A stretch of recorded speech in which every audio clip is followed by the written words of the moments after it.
오늘 말씀은 잠언 27장 1절에서 27절까지 말씀인데요. 1절에서 6절까지만 읽도록 하겠습니다. 너는 내일 일을 자랑하지 말라. 하루 동안에 무슨 일이 일어날지 네가 알 수 없음이라. 타인이 너를 칭찬하게 하고 네 입으로는 하지 말며 외인이 너를 칭찬하게 하고 네 입술로는 하지 말지니라. 돌은 무겁고 모래도 가볍지 아니하거니와 미련한 자의 분노는 이 둘보다 무거우니라. 부는 잔인하고 노는 창수와 같거니와 투기 앞에야 누가 서리요. 면책은 숨은 사랑보다 나으니라. 친구의 아픈 책망은 충직으로 말미암는 것이나 원수의 잦은 입맞춤은 거짓에서 난 것이니라. 아멘. 오늘 아침 묵상 말씀을 통해서 하나님의 지혜와 은혜가 있기를 간절히 소망합니다. 오늘 본문은 우정이라는 관계 속에서 일어나는 모습을 그리고 있습니다. 그래서 우리가 친구들과 또는 동역자들과 어떻게 건강한 우정을 쌓을 수 있는지를 말해주고 있습니다. 첫 번째로 내일 일을 자랑하지 않는 것이죠. 오늘 당장 무슨 일이 일어날지도 모르는 게 사람의 인생인데 내가 친구들보다, 동료들보다, 동역자들보다 조금 더 잘하는 게 있고 조금은 더 아는 게 있다고 해서 자랑하면 안 된다는 것입니다. 내일 일을 자랑하는 사람은 자신을 자신의 인생의 주인으로 착각하는 것이죠. 그리고 그 착각은 다른 사람들의 마음을 불쾌하게 하고 상처를 주기도 합니다.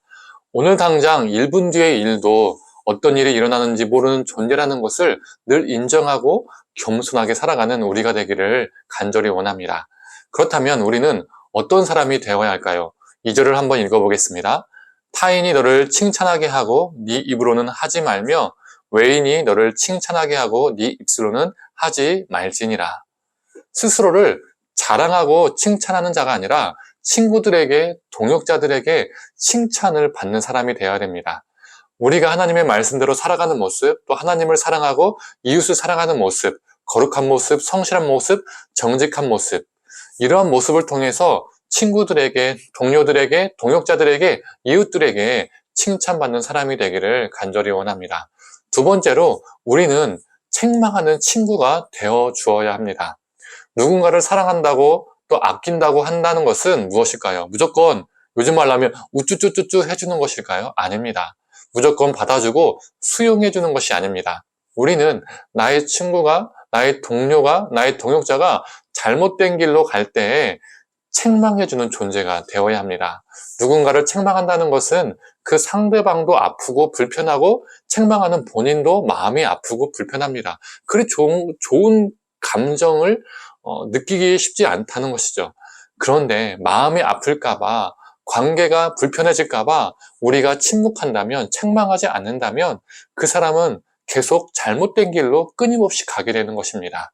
오히려 그게 더 상대방을 망치는 꼴이 되는 것이죠. 우리는 서로에게 돕는 배필이 되어야 합니다. 바른 길로 갈 때는 응원해주고 잘못된 길을 갈 때에는 반대해서 돕는 존재가 되어 주어야 합니다. 5절에서 6절의 말씀입니다. 면책은 숨은 사랑보다 나으니라. 친구의 아픈 책망은 충직으로 말미암는 것이나 원수의 잦은 입맞춤은 거짓에서 난 것이니라.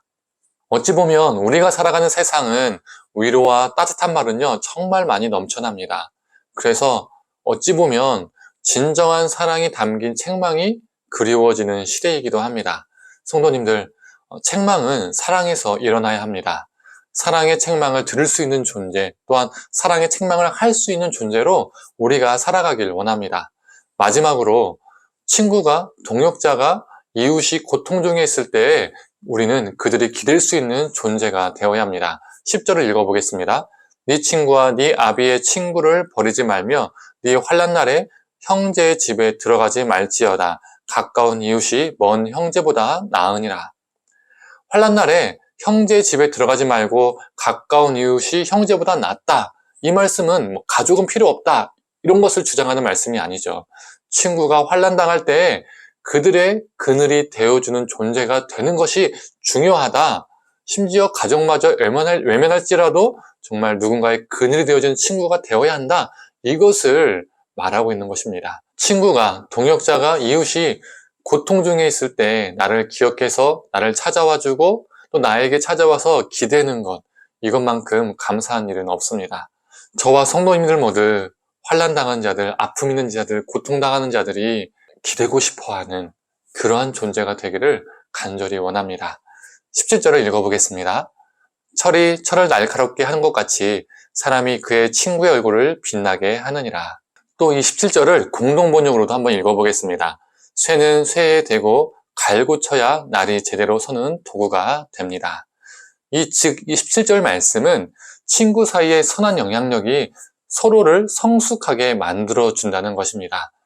우리가 친구, 동료, 동역자 등 수많은 우정의 관계 속에서 서로 겸손하고 또한 사랑이 담긴 책망을 할 줄 알며 서로가 힘들 때 서로 기댈 수 있는 존재가 되어주길 원합니다. 그때 우정 속에서 일어나는 선한 일들이 서로를 성숙하게 만들어 갑니다. 오늘 하루도 수많은 인간관계 속에서 하나님이 원하시는 건강하고 아름다운 우정의 관계들이 넘쳐나기를 간절히 소망합니다. 함께 기도하도록 하겠습니다. 하나님, 동료들, 동역자들, 또 친구들, 우리가 수많은 우정 관계 속에서 살아갑니다. 그 우정의 관계가 하나님 앞에서 우리가 건강한 우정의 관계가 될 수 있도록 주님 함께하여 주시옵소서. 먼저 우리 안에 교만한 마음을 사라지게 하시고 겸손케 하시고 또 정말 서로를 책망할 수 있는, 사랑하기 때문에 책망할 수 있는 존재가 되게 하여 주시고 또 서로에게 기댈 수 있는 존재가 되게 하여 주시옵소서. 건강한 우정의 관계 속에서 서로가 서로를 정말 성숙하게 만드는 존재들이 되게 하여 주시옵소서. 감사드리며 사랑에 많으신 예수님의 이름으로 기도드립니다. 아멘.